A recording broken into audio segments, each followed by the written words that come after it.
आप लोग गौर करेंगे कैसे।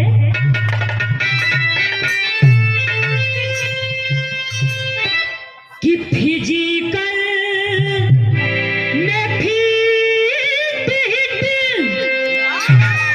ए बाबू चाहे पढ़ैया मेडिकल भी चाहिए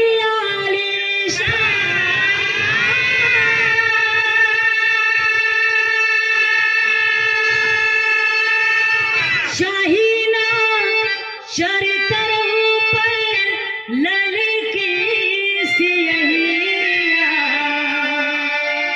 उहे होला देश के जवान।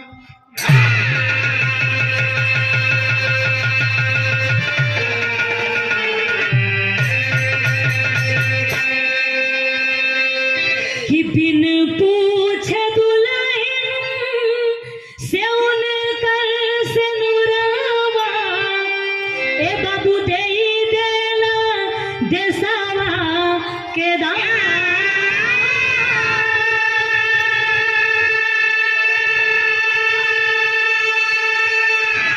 ओढ़ी के तिरंगा का फन आवे घरवा आ करेला हिंदुस्तान।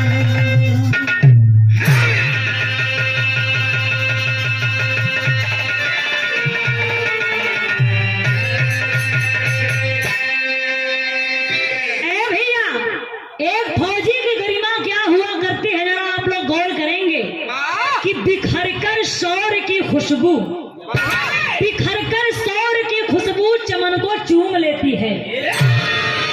जवां हसरत तिरंगे की गगन को चूम लेती है।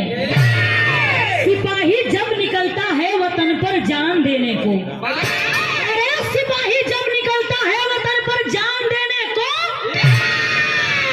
वतन की धूल उड़ उड़ कर बदन को चूम लेती है। बिरहा में गजल का अंदाज बा मास्टर कैसे।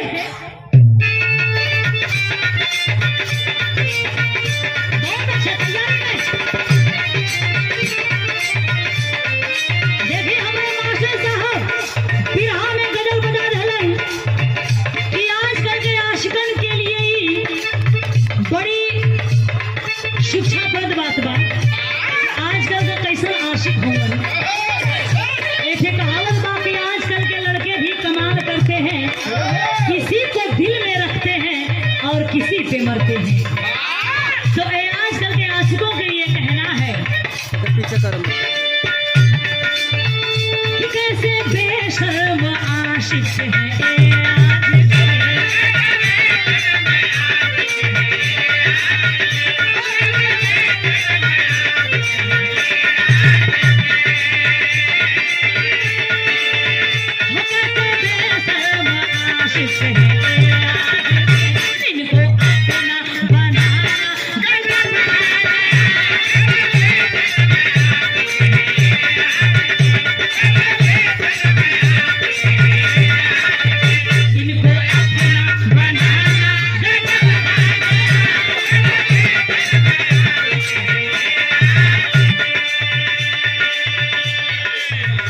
कैसे बेशर्म आशिक है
क्या है दिखा देंगे हम, आंख तेरा दिखाऊंगा जब ढा गया। सुन पाकिस्तान,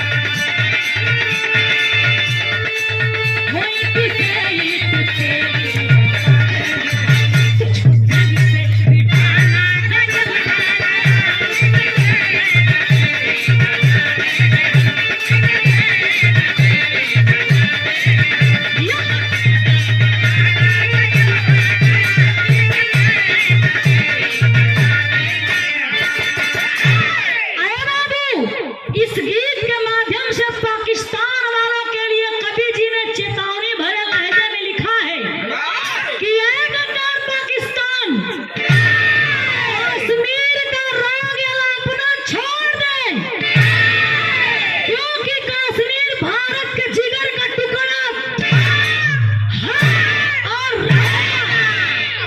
तुम भूल जाते हो तो हम तुम्हें तुम्हारी औकात बता देते हैं। कि सन 65 और 71 कारगिल में तू था हारा, तेरी हरकत का पापी होगा वारा न्यारा।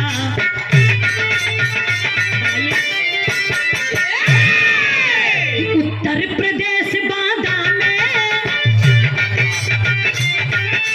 गाँव है नरही नामी, ये वहीं के रहने वाले दीपक यादव सरनामी। सुघर सलेना रंगनी हो गया फौज में भर्ती, ललहर छलहर यर फरहर सीता के जैसी फुर्ती। झांसी मऊ रानीपुर की संगदाहर कहया, छिड़ गया जंग सरहद पर हर हर परवाना आया। ए भैया बात के समझ ली कि ई कहानी कहाँ का बा और कैसन बा। ई कहानी उत्तर प्रदेश के बांदा जिला के अंदर एगो गांव पड़ेला, जौने गांव का नाम बतावल गई नरही। वही नरही का रहे वाला दीपक यादव जो एक किसान थे, जेकरे गोद में भगवान 3 थे औलाद दहले रहलन। बड़े लड़का का नाम रहल रंजन, 2 बेटवा रहलन 1 लड़की। बड़े लड़का का नाम रहल रंजन, जेकर बाबू हो बचपना से सपना रहल कि हम देश के काम आई, देश का सेवा करी, समाज सेवी बनी। सयान भइला, पढ़ाई लिखाई कैला और फौज का नौकरी पा गईला। ड्यूटी करत हवन। एक दिन ड्यूटी के दौरान एक दिन पिता दीपक यादव अपने बेटवा रंजन फौजी के फोन करके कहलन कि बेटा तोहार शादी झांसी मऊ रानीपुर के कंचन नाम के लड़के के साथ तय हो गई बा, छुट्टी लेके चली आवा। आए बाबू रंजन 2 महीना का छुट्टी लेके अइलन। खुशी खुशी शादी संपन्न भइल, लेकिन शादी के 5वें दिन बाद सरहदे हिंद से ही खबर आ गई कि सभी जवानों की छुट्टी निरस्त करके और बॉर्डर पर आना है, क्योंकि यहाँ पाकिस्तान से युद्ध छिड़ गया है। अरे बाबू जब ये खबर रंजन के लगल, वर्दी कसत हुमन, तैयारी करत हुमन। दुल्हन कंचन हो बाबू बहन 5 दिन के आयल रहे। झटके में देखलस, घरवा में से निकल के आयल, कहलस अरे ये कैसन बड़ा जल्दी हमार सैया जी तैयारी करत हुमन, जाए के बाका। करीबे जाके कहलस कि सैया आप तो 2 महीना का छुट्टी से न आयल रहा, फिर 5 दिन के मुलाकात में इतनी बड़ी जुदाई दे के जात हुआ। आंख भर गई दुल्हन का। तब रंजन अपने दुल्हन कंचन का चेहरा अपने हाथ में लेके बगल में बिठा के और बड़ा प्यार से समझावत हुआ। का समझौला तर्ज बदल गई। रतिया का रानी तू हर काहे जवानी जो सिलाए रहता।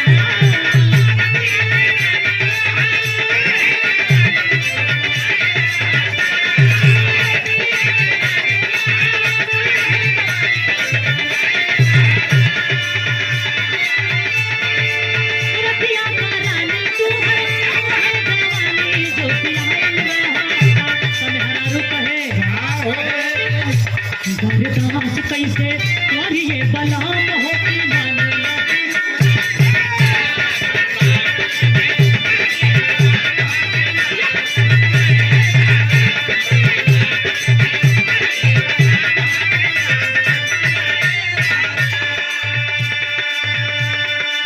लेकिन आप लोग कहानी पे गौर करेंगे। आज रंजन फौजी अपने पत्नी कंचन के समझावत हुवन। का समझावत हुवन। अशुआ से रानी तू हर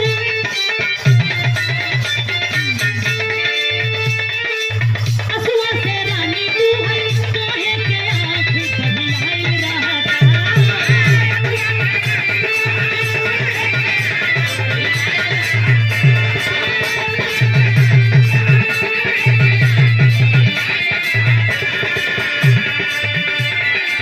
अशुआ से रानी तू हर काहे के आँख बदलाई रहता।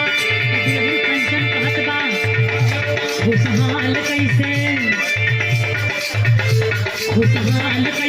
रहिए बलाम होती मानला।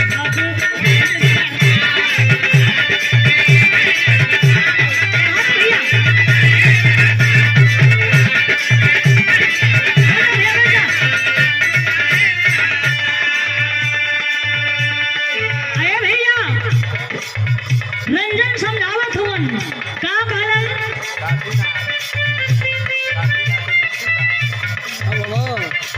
जीवन जाऊनी हमर देशवा के धान दिनवा भी तैहा गोरी रही के मांग।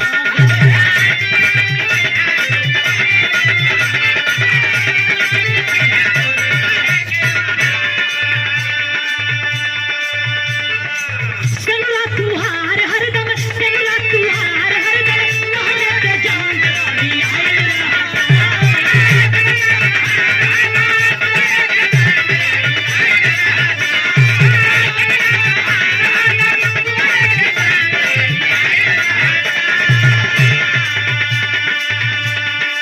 सेनुरा तुहार हरदम कहले के जान दियाए रहता। खुशहाल कैसे रहिए बलाम होती मानला।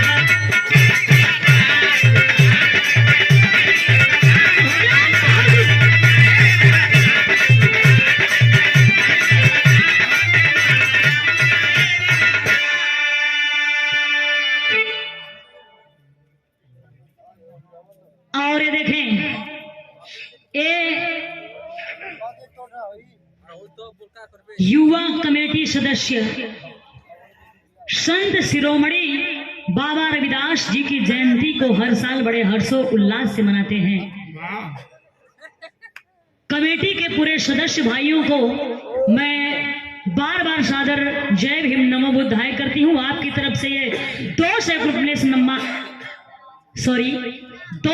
रुपए से सम्मान मिला है। मैं सादर जय भीम नमो बुद्धाय करती हूँ। और सबसे खुशी की बात है कि हमारी युवा पीढ़ी डॉक्टर B.R. अम्बेडकर जी के बताए हुए रास्ते पे चल रही है। बाबा रविदास जी के बताए हुए रास्ते पे चल रही है। गौतम बुद्ध जी के बताए हुए रास्ते पे चल रही है। बहुत बहुत धन्यवाद है। लेकिन आप लोग कहानी पे गौर करेंगे भैया। रंजन अपने दुल्हन कंचन के समझावत हो कि सुनो प्रिय, तुम्हें छुट्टी की चिंता है, लेकिन मुझे इस देश की चिंता है।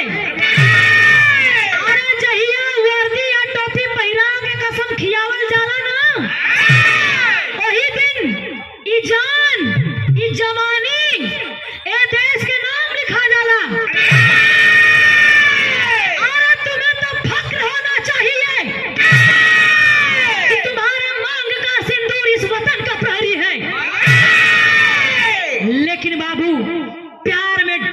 उस दुल्हन को बात समझ में नहीं आती है। जब बात समझ में ना आई तब रंजन फौजी डांट करके एगो बात कहले बा, कहे कि ना कैद मोहब्बत में होकर, ना कैद मोहब्बत में होकर एक कायर जैसा काम करो। तुम एक फौजी की दुल्हन हो, आंसू से ना बदनाम करो। कहलस कि सिंदूर से बढ़कर सरहद है। सिंदूर की चिंता है ना तुम्हें, तो सिंदूर से बढ़कर सरहद है, सरहद से जुदा सिंदूर नहीं। तेरे पहलू में पड़ा रहे इस फौजी को मंजूर नहीं। अरे बाप रे बाप, जब इतनी बात सुनलस कंचन, जो ओकरे प्यार का स्पीड 100 पे रहे, शिवचंद जी उस लाख से 0 पॉइंट पे आ गए। वही प्यार का नशा खत्म हो गई। कुछ देर शांत रहला के बाद हाथ जोड़ के कहलस कि स्वामी मुझे माफ कीजिए, मैं प्यार में इतनी अंधी हो चुकी थी, मैं भूल चुकी थी कि आप इस देश के लिए बने हो। तो स्वामी बस हम खाली एक बार आपका आरती उतार लें, आप शौक से सरहदे हिंद पजा। इतनी बात सुनलन रंजन मुस्कुरा दिलन, कहलन अच्छा कूल बात छोड़ा, ई बतावा जब हम वापस लौट के आई तो तोहरे लिए का लेके आई? चीना में का चाहिए? कंचन कहली जवन मांगब तवन ले आई बा। कहला रे पागल, मांग के तो देखा।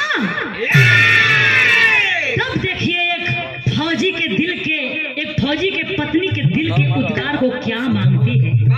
तर्ज बदल गई।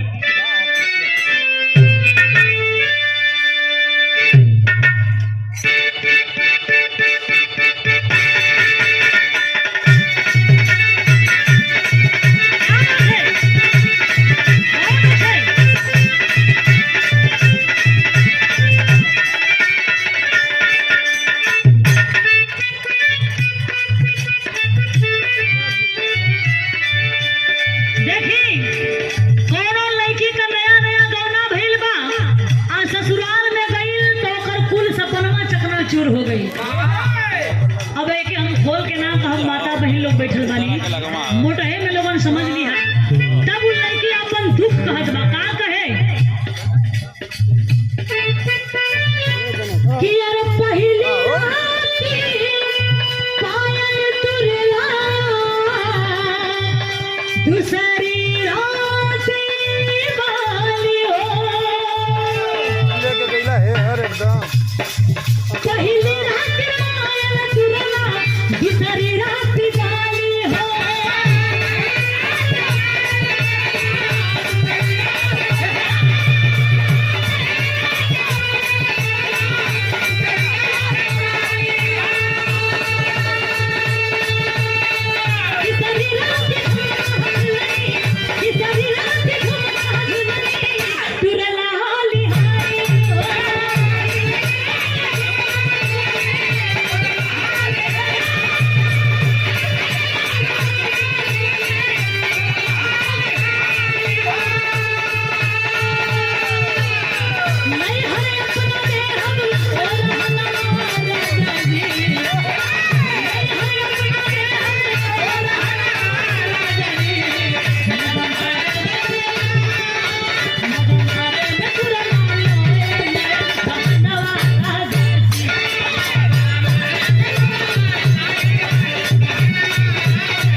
बहुत ही सुंदर कलाकार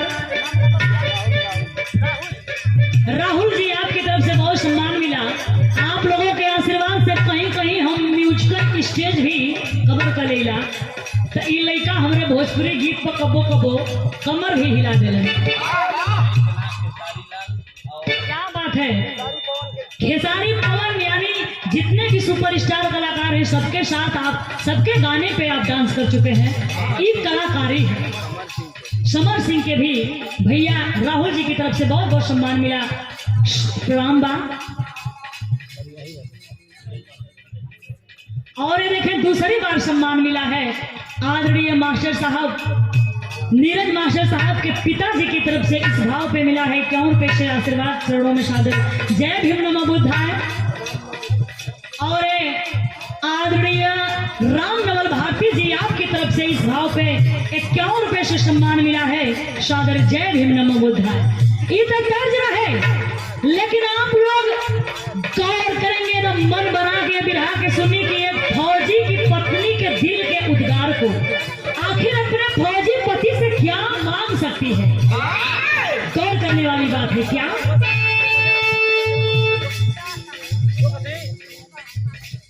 और आदरणीय पन्नेलाल प्रधान जी परसरा की सर्जनी से एक तीसरी बार सम्मान मिला है 100 रुपए से मैं चरणों में सादर जय भीम नमो बुद्धाय करती हूँ और आपको और आगे अग्रसर बढ़ने के लिए शुभकामना करती हूँ। कहना है कहे दुल्हन अम्मा जी के साड़ी चाहिए बाबू जी के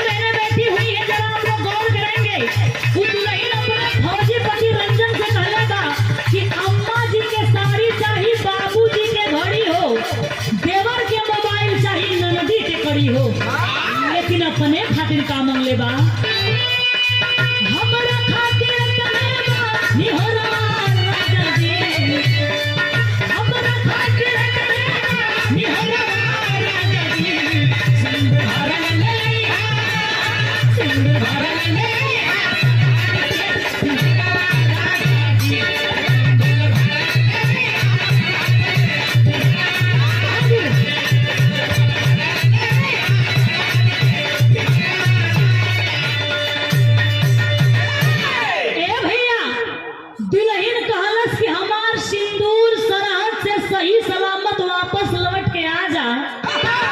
ज्यादा हम कहाँ मांग सकीला।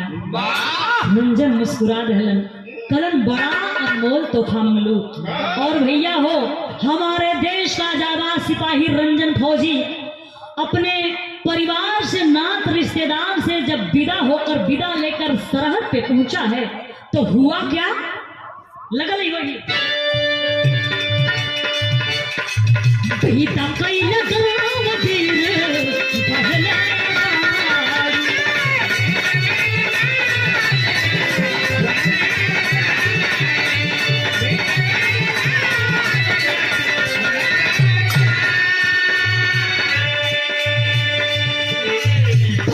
इष्ट से चली भई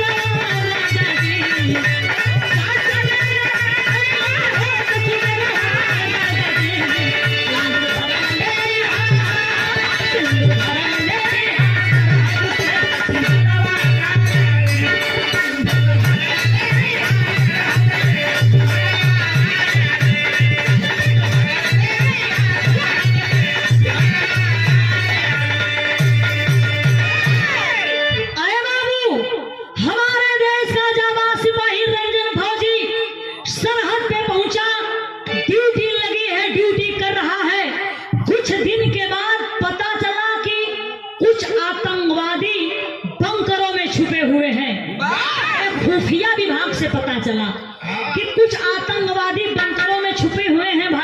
भैया जब ये खबर रंजन के मिलल अपने सैनिकों की टोली सजाकर और पहुंच गया दुश्मनों के खेमे में। और करते क्या है सब भाव में कहना बा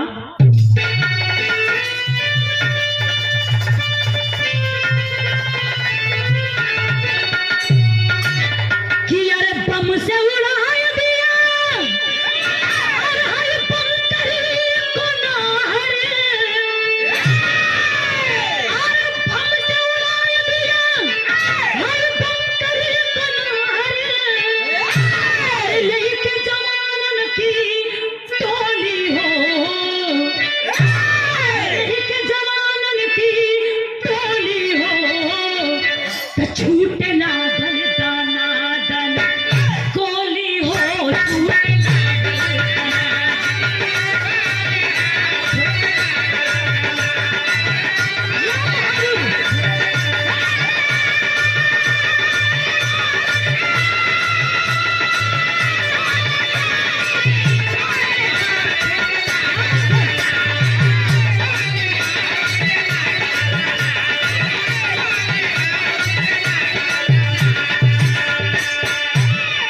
आए भैया।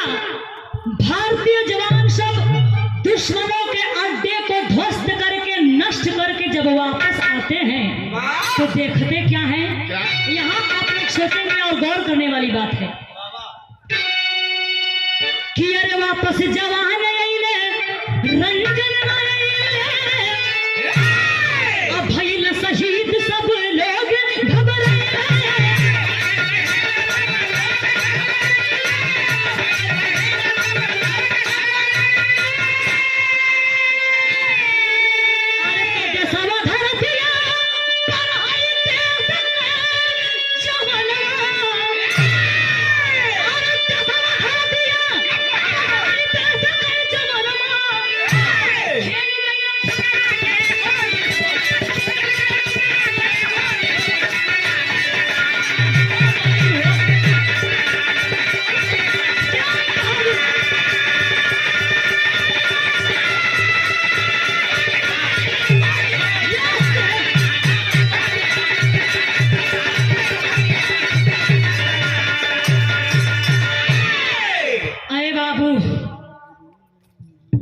सभी जवान वापस आए लेकिन रंजन वापस नहीं आया।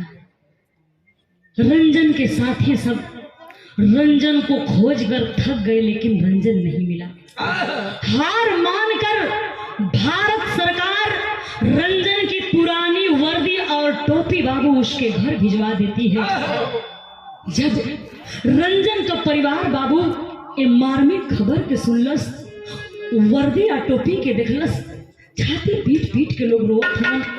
काहे न रोए भैया, जौने दिन एक कमासुत व्यक्ति ये दुनिया से चल जाला ना, वही दिन ओकरे पूरे परिवार का मौत हो जाला।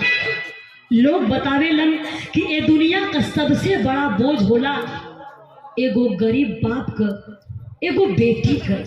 लेकिन हम कहिला कि कितनो गरीब से गरीब बाप हवा अपने बेटी का शादी चंदा जुटा के कर दिहन, चंदा जुटा के उनका हाथ पीला कर दिहन। लेकिन आप लोग जानना चाहत हुआ कि ये दुनिया का सबसे बड़ा बोझ का होला? एगो बूढ़े बाप के कंधा पर जवान बेटवा का लाश। इससे बड़ा बोझ ये दुनिया में कोनो बोझ ना होला। ये बाबू घरवा में वो कंचन दुल्हन जब सुनलस कि हमार पति रंजन फौजी अब ये दुनिया में ना हुआ, घरवा मुझसे दौड़ के आई और वर्दिया टोपिया देख के धड़ाका वहीं पर गिर गई। झरझर झरझर आंख से आंसू चलत बा, बेहोश हो गई। परिवार को लोग पानी का छींटा दिए, होश में आई। जब होश में आई तो वो वर्दिया और टोपिया के लेके बाबू एगो बात कहे। का कहे?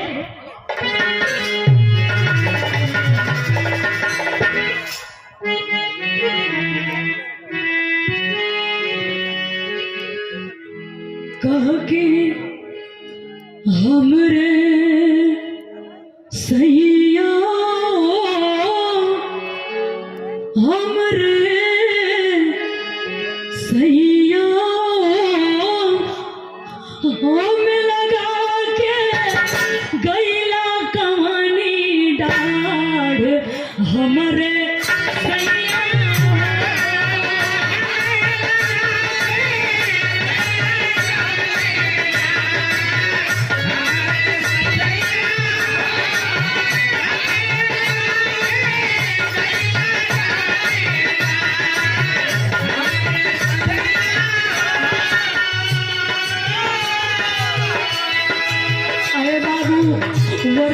टोपिया हथवा में ले ले बा कहलस कि सैया अब हम तुमके पता ना में लगल रहे ये खुशखबरी को सुना हमार बात वरिया लेके कहत बा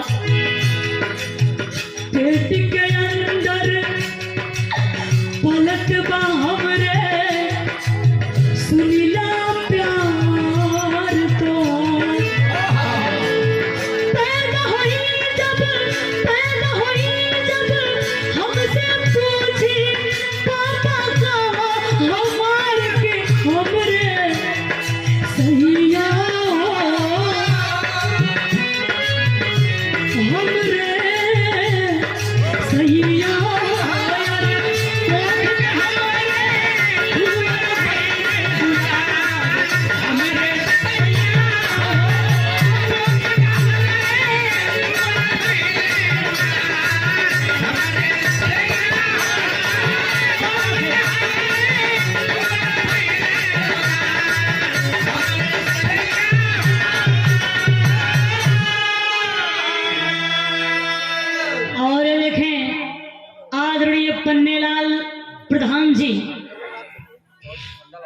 पन्नेलाल गौतम प्रधान जी भरसरा की सरजमी से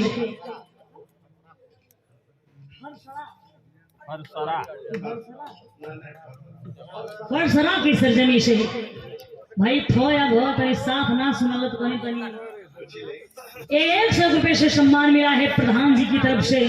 कई बार हमें सम्मान मिला है प्रधान जी के चरणों में सादर जय भीम नमो बुद्धाय और रोवा लोगन के पांव छू के बोल की बात। ए भैया कहानी पे गौर करेंगे। आज दुल्हन कंचन अपने शहीद पति कवर्दिया या टुपिया लेके रो रो के कहत बाकी सैया 5 दिन के मुलाकात में तोहरे प्यार का निशानी हमरे ये पेट में पलट बा। अरे अभी तो ये संसार भी ना देखे पौलस ओके पहलवा अनाथ हो गई। जब ये पैदा हुई सयान हुई हमसे पूछी कि मम्मी हमार पापा के बा हमार पापा कहाँ होंगे तो हम कौन जवाब दे हो रहा। अरे बाप रे बाप यह बतिया कही के फिर धड़ाम से बेहोश होके गिर गई। फिर परिवार के लोग पानी का छींटा दे के होश में लाते हैं। तब अपने सासू माँ से एगो बात कहे का कहे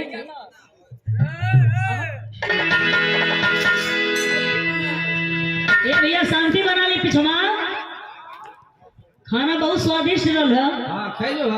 हाँ खैले हो लेकिन आप लोग गौर करेंगे वो कंचन दुल्हन अपने सासू जी से कहे का कहे कि रोवे आभागिन धई के सासु कया चरिया भैया सासु कया चरिया हो फूटल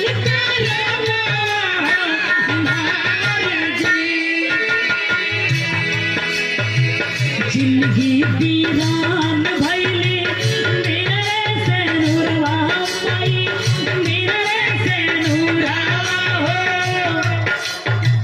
नैया को टूटल पाता हार जी। लेकिन गौर करने वाली बात है 10 लाख रुपया मिली भैला एला नवाय बाबू भैला एला नवा हो दीपक के बाप भैसा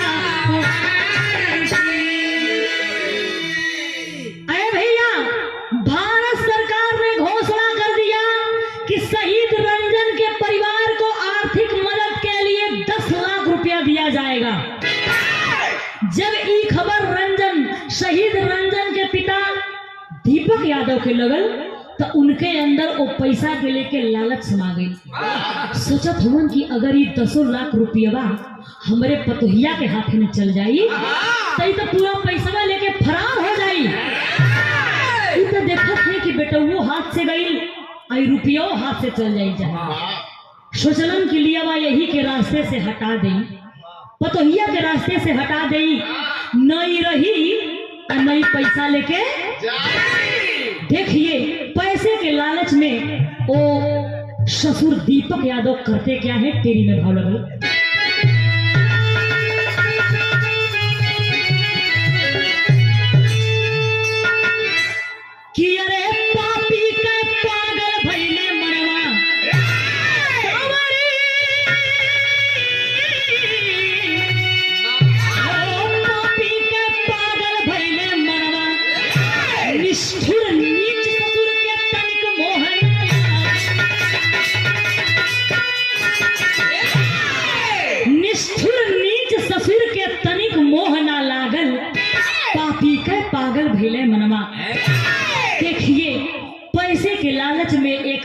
अपने बहू के साथ क्या करता है। करीब रात का 10 बजे का समय रहल, और जब केहू खा पी के सूत जाला ये बाबू, पहली नींद लगल रहल, वही समय उ ससुर दीपक यादव अपने बहू के कमरा में गईलन और जाके अपने बहू के गर्दन दबावे लगलन। जब कंचन का दम घुटे लगल, छटपटा के उठ के बैठ गई और कहलस कि बाबूजी बाबूजी हमार जान काहे मारत थी बाबूजी, आखिर हम कौन गुनाह कइले बानी। रो रो के कहे, का कहे,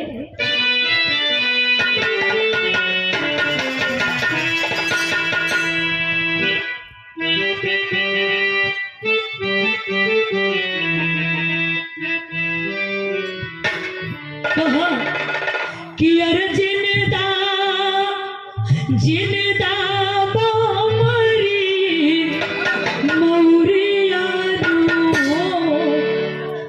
बाबूजी मत मारिए मत जान बाबूजी, कहे कि जिंदा बामरी मौरिया बाबू बिनती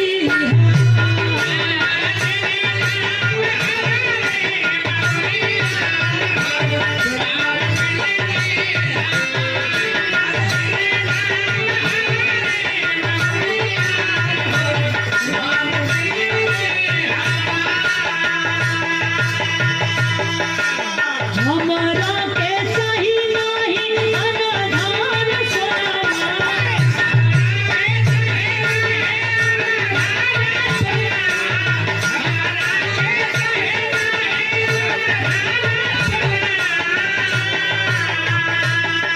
आहते भोरे चली जाइबा छोड़ी के मारा।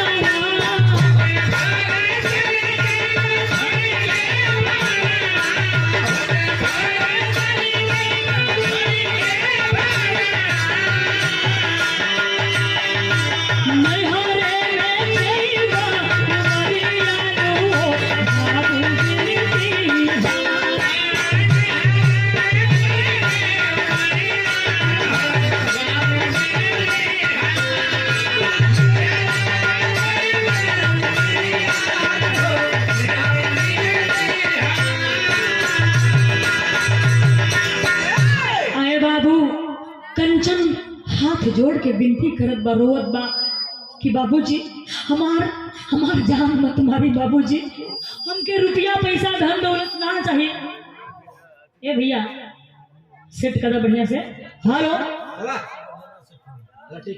कहला कि बाबूजी हमार जान मत मारी, हमके रुपया पैसा धन दौलत कुछ ना चाहिए, हम कल सवेरे अपने नैहर चल जाए, वही मेहनत मजदूरी करके अपन जीवन बिता ले बाबूजी। लेकिन कबो आपके चौखट पे ना आई, कबो ना आई।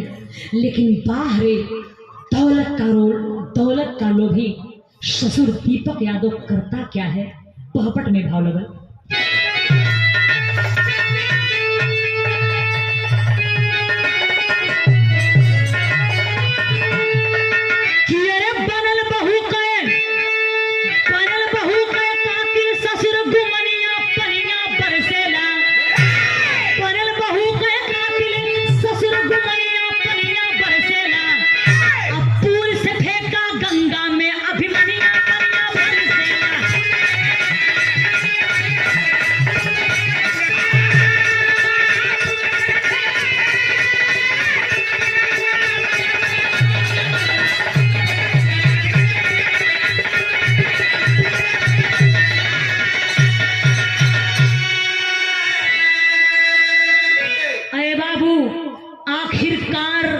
उस ससुर दीपक यादव नहीं माना और अपनी बहू कंचन की गर्दन को दबा देता है।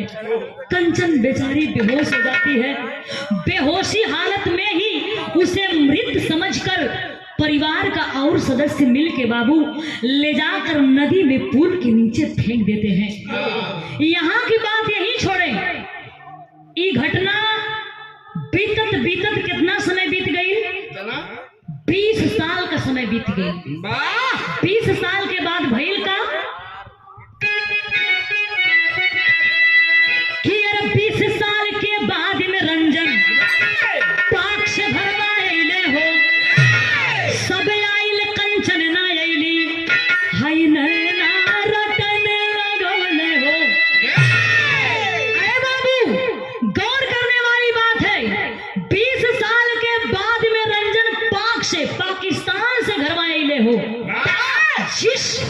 रंजन फौजी को भारत सरकार ने शहीद घोषित कर दिया था। 20 साल के बाद रंजन जब अपने नरही गांव में अलन, पूरा गांव जवार आवाक और आश्चर्यचकित बाकी अरे जेके भारत सरकार कहले रहल कि रंजन शहीद हो गए मन, जेकर लाश भी ना मिलल रहे, ओके भगवान का करिश्मा देखा कि फिर से जिंदा हो गए। अरे बाबू, उनके देखे बदे पूरा हुजूम वहां पे जुटल बा, नात रिश्तेदार परिवार सब लोग जुटल बा। सारी बात बतौलन कि आखिर हम कैसे बच के आ गई और कैसे फंस गई लगी। तो साथियों, मैं बता देना चाहती हूँ, यहाँ पे मैं प्रूफ कर देना चाहती हूँ कि लड़ाई के दौरान धोखे से रंजन पाकिस्तानी खेमे में चला गया था और पाकिस्तान के सैनिक सब रंजन को पकड़कर जेल में बंद कर दिए। 20 साल के बाद जब सजा काट के अपने नरही गांव में अलन, सब लोग जुटल बा रंजन के देखे बदे, लेकिन रंजन का नजर तक केहू और के न ढूंढत बा। देखत देखत ना रह गई तो बाबूजी से अपने परिवार के लोगन से पूछलन कि का हमरे इले का जानकारी हमरे पत्नी कंचन के ना बता, देखती कहीं दिखाइए ना देती। अरे बाबू, जब ये बात के पिता दीपक यादव सुनलन तब तक बोल पड़लन, कहलन ए बेटा, वो कुलक्षणी के बारे में पूछत हुआ। अरे जब सुनबा ना कि कौन गुल खिला के गइल बा तो तुम्हारे पांव के नीचे से जमी खिसक जाई। बतावत हूं का बतौलन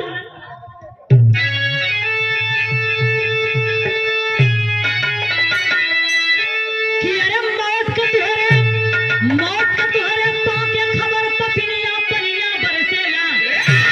बाबू, मौत का तुहरे पांव के खबर पपिनिया पनिया बरसेला, केहू साथ ले भागल सोना चिड़िया पनिया बरसेला।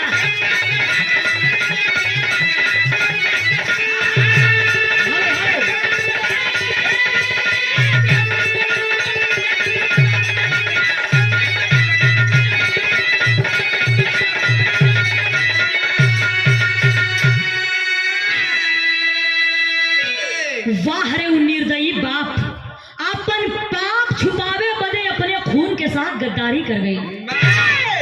कल ये बेटा वो करे बारे में पूछत हुआ। अरे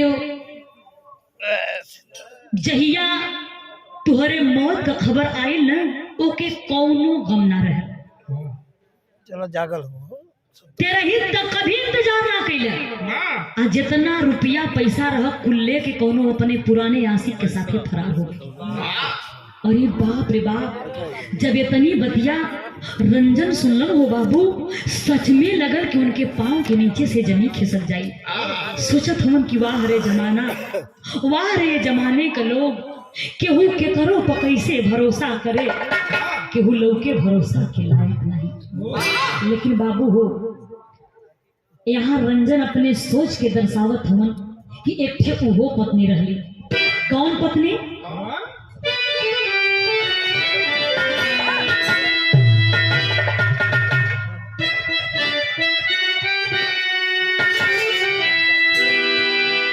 कि अरे एही देशवा में होता वित्री सीता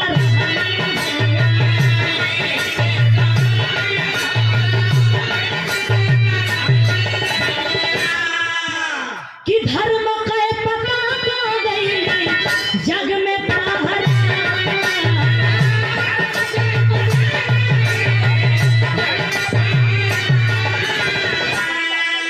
कि उर्मिला जी जो है कहिया आई हमर सजनवा भैया,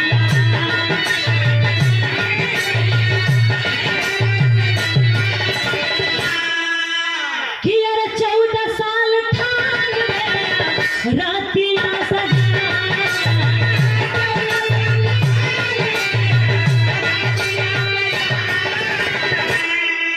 तब बचल कुछ न शेष भेसा, बचल कुछ न शेष भेसा, धैल जोगी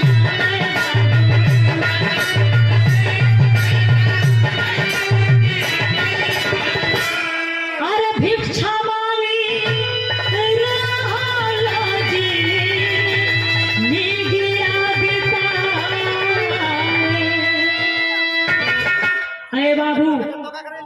लक्षमण सोचत हुवन कि वाह रे जमाना, एक थे वो पत्नी रहली सावित्री, जो अपने पति सत्यवान का प्राण यमराज से छीन लेली। एक थे वो पत्नी रहली उर्मिला, जो अपने पति लक्ष्मण के इंतजार में जे 14 वर्ष के वनवास के गम में 14 वर्ष तक मर्यादा पुरुषोत्तम श्री राम जी के साथ जंगल में चल गए लक्ष्मण जी। अपने पति लक्ष्मण के याद में उर्मिला और दरवाजे पर आरती लेके उनका राह निहरती रह गई। एक थे हमार पत्नी, आज की पत्नी, अरे बाबू वही रंजन का मन ये दुनिया के मोह माया से भंग हो गई, और वही सरनी आग गुदड़ी लेके यही हमरे बिरहा का शीर्षक पड़ा फौजी बना जोगी। सरनी और गुदड़ी लेकर जोगी भेष बनाकर गली गली शहर शहर भिक्षा मांगने लगा। एक दिन भिक्षा मांगत मांगत पहुंचला कहां, जरा आप लोग गौर करेंगे।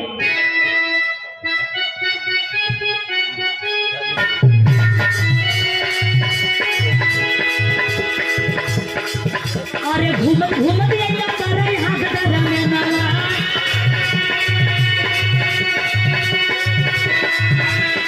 ए बाबू घूमत घूमत आइया तारे हाथ धरा में नाला, तुम्हारा नहान कर दिल में गई लया। अरे रे लाइन पर काला भी है चाहे जनमा, दौड़ करके जोगी लिया जना बचाया।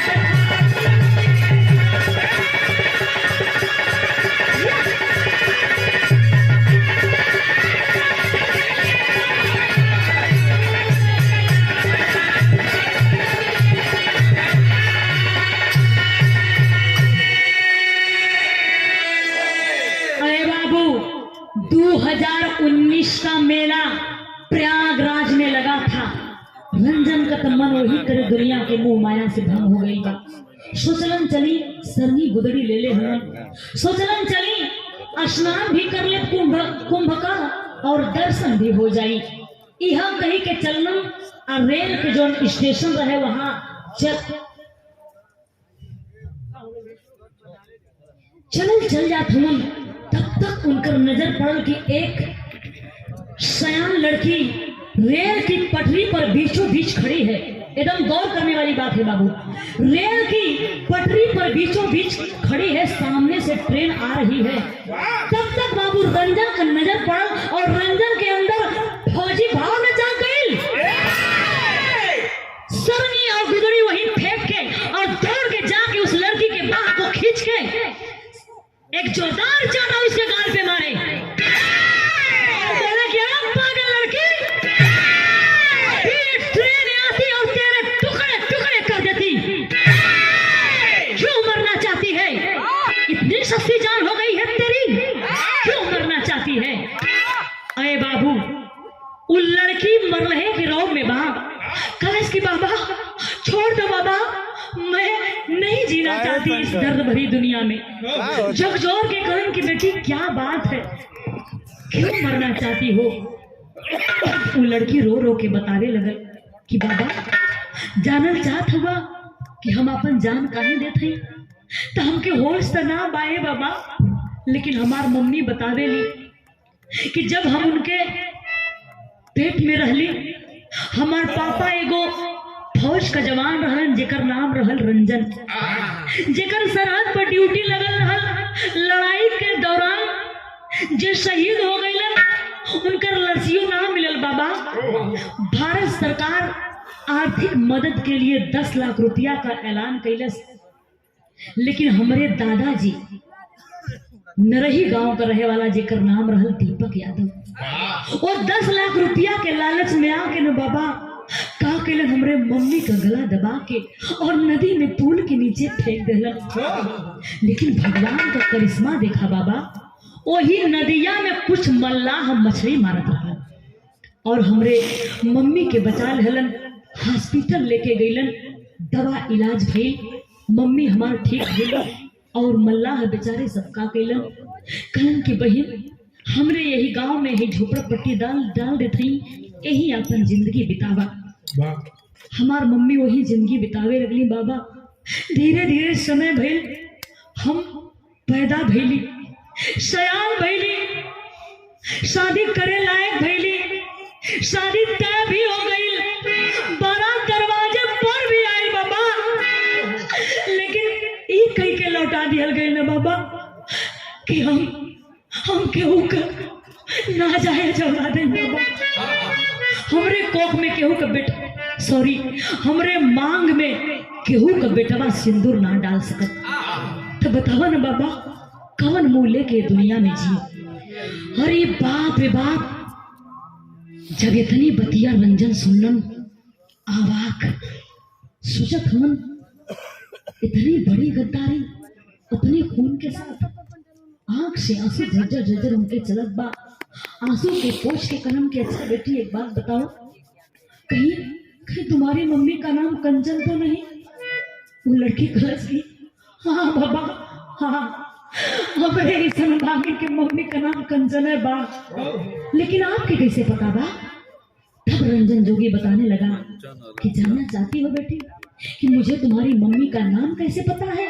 तो ले चलो मुझे अपने घर, तुम्हें सारी सच्चाई को बहुत पता चल जाएगी। अरे बाबू, वो लड़की कलश की, हाँ बाबा हम जरूर आपके लेके चलब।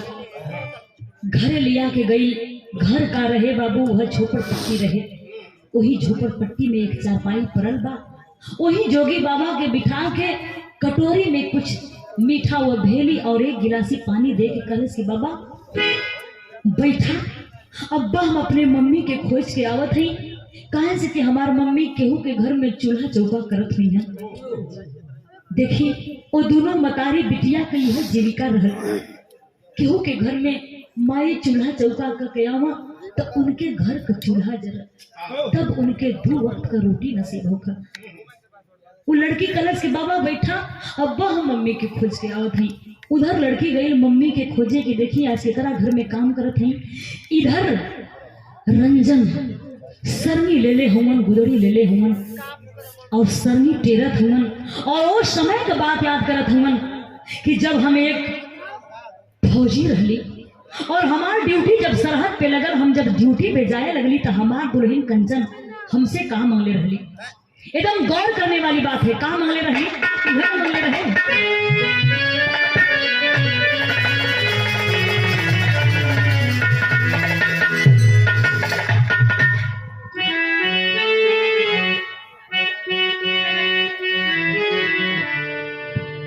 कहा कि अरे अम्मा जी के साड़ी चाहिए, बाबूजी के गाड़ी हो, देवर के मोबाइल चाहिए,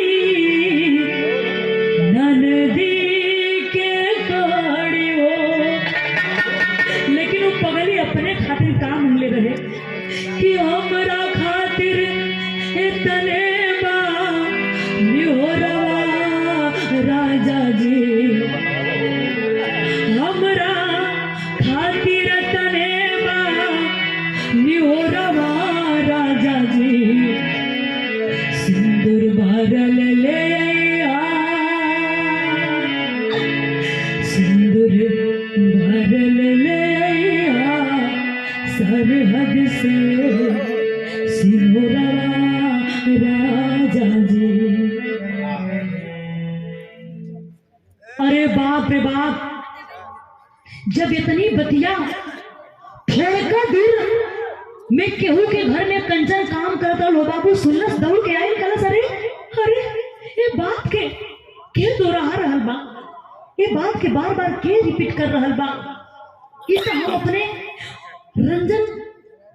अपने पति रंजन फौजी से ही बात के कहले रहली, आखिर एक के कह रहल बा। अरे बाबू दौड़ के गई द्वारा पे, देखलस कि एगो हमारी झोपड़ी में कोनो जोगी सरनी टेरता और यही बात के बार बार दोहरावता। जब करीबे गई पहचान गई, कहला सरे अरे ये तो हमारे स्वामी रंजन हुआ। अरे बाप रे, जाके रंजन के भारत वरिया पकड़ के झरझर झरझर बाबू रोवे लगा और खलस के स्वामी कहाँ रहना है इतना दिन, अरे बाबू, आज 20-22 साल के बिछड़े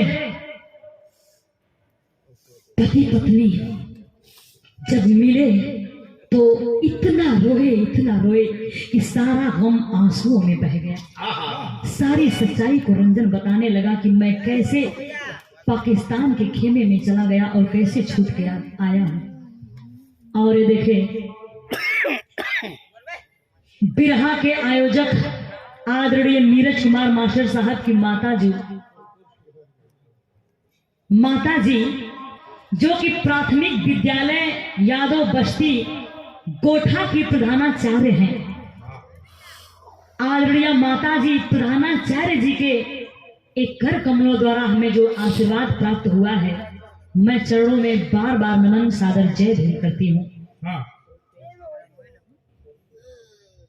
और इस भाव पे मिला है परम आदरणीय संतोष ठेकेदार महोदय जी, आपकी तरफ से 100 रुपए से सम्मान मिला है सादर जय भीम नमो बुद्धाय।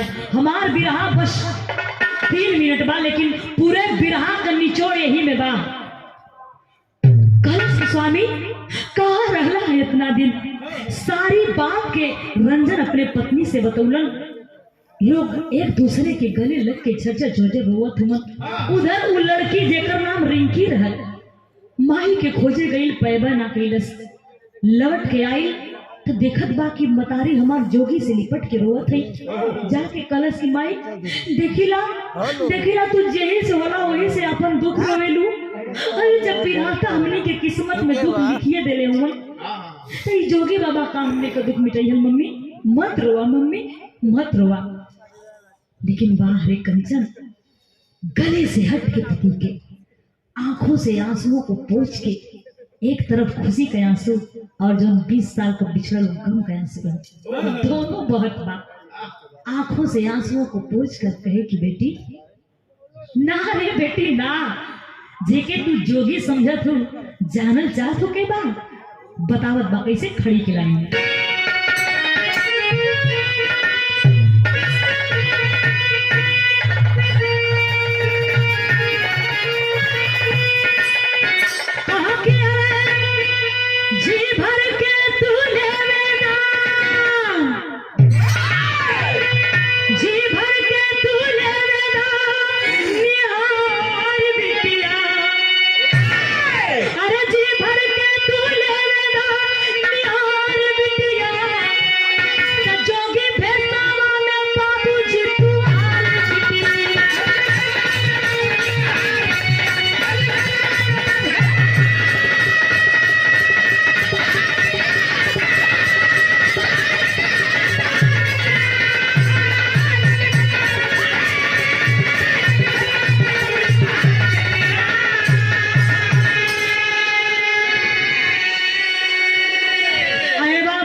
मम्मी कंचन रिंकी को मम्मी कंचन कहत बा कि बेटी जेके तू जोगी समझत हूँ जोगी ना रे बेटी।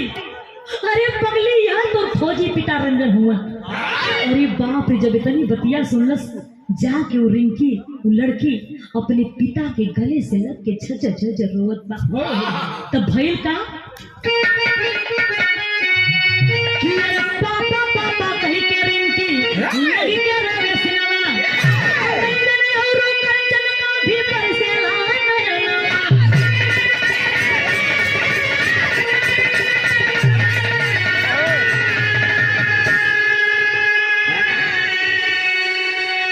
तो सब ही आइल बाबा के मजार बिटिया जोगी भेसवा में बाबूजी तुहार बिटिया।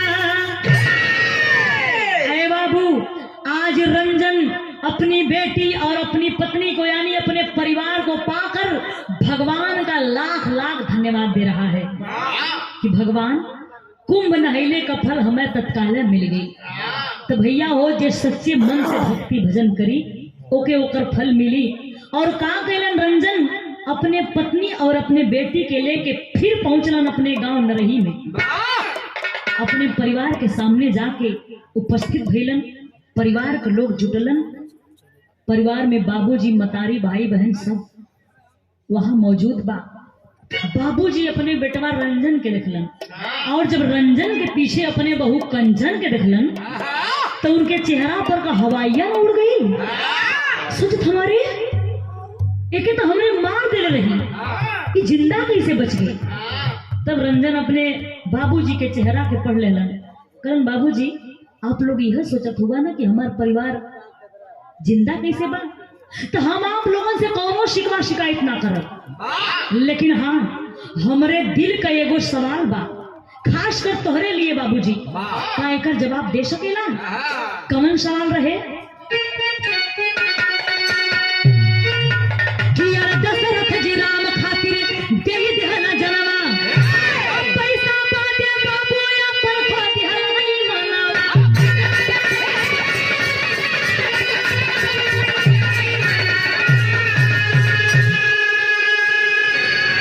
अरे भाई सर्विस का भी पैसा बात तुम्हारे बिटिया, जोगी फेसवा में बाबूजी तुम्हारी बिटिया।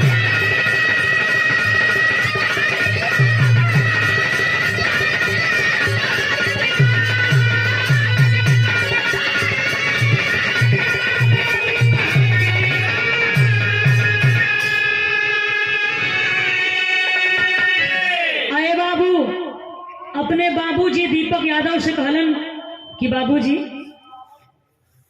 हमरे दिल का यह सवाल बा कि एक थे वो पिता रहलन राजा दशरथ, जो अपने बेटवा मर्यादा पुरुषोत्तम श्री रामचंद्र जी के 14 वर्ष के वनवास के गम में अपन प्राण त्याग दिलन, और एक तो हूँ बापा हवा कसाई कि जवन 10 लाख रुपया के लालच में अपने खून के साथे गद्दारी कैला, तो ये 10 लाख रुपया बेन तुम्हारे लिए कम बा। हाय हमारे जिंदगी का हमारे सर्विस का जितना रुपया बा यही के रखला, और हम यही बदे आयल रही है। अब हमनी के आज्ञा दा, हमनी जाता नहीं वैसे ही अपन जिंदगी कहीं भटक के बिता ले भीख मांग के, लेकिन कब तुम्हारे दरवाजे पे ना आई। अरे बाबू जब इतनी बात रंजन सुनलन, पिता दीपक यादव के वही अपने गलती का एहसास भई, हाथ जोड़ के कहलन कि बेटा मुझे माफ कर दो बेटा, छोड़ के मत जाओ, ये सब कुछ धन दौलत महल अटारी सब कुछ तुम्हारा ही तो है। रंजन कहलन ना बाबूजी ना, हमार हक हिस्सा जौन बा हमरे छोट भाई बहन के दे दा, वैसे हमने तुम्हारे लिए मरिए चुकल रही है, तो हम हक हिस्सा बदे ना आए लली है, बस यह कहे आए लली है। अरे बाबू ओ पिता दीपक यादव हाथ जोड़कर लाख अपने बेटे के सामने गिड़गिड़ा रहा है, माफी मांग रहा है, लेकिन रंजन मानने को तैयार नहीं है। देखत ना रह गई, तब पत्नी कंचन, रंजन का पत्नी कंचन आई, दे भैया लास्ट लाइन मैडम आई, आगे अपने पति रंजन से कलश की कहो है तोरा शर्म ना लगत क्या? तू कैसन पति हवा, तू कैसन बेटवा हवा, क्यों एगो बाप के अपने सामने माफी मांगे के मजबूर करत हुआ। रंजन कुछ बोलत ना हुआ। कंचन दुल्हन, वो कंचन बहू अपने ससुर के पास गई और जाके कलश की बाबूजी आप चिंता मत करा, हम इन्हें कहीं ना जाए देवी, कहीं ना जाइए। आए बाबू वही दीपक यादव के अपने गलती का एहसास भइल, हाथ जोड़ लेलन अपने बहू के सामने, कहलन बेटी मेरी गलती माफी के लायक तो नहीं है रे बेटी, लेकिन हो सके तो मुझे माफ कर देना। कंचन कलश की ना बाबूजी ना, एगो बाप बेटी बेटा यानी बहू और बेटा के सामने हाथ जोड़ा इस शोभा ना देला। आप गलती कैले हवा तक कहीं ना कहीं हमारे किस्मत का भी दोष रहा भोगली है। आप इतनी बड़ा हम लोग हमके शर्मिंदा मत करा बाबूजी, वो कहीं ना जाइए।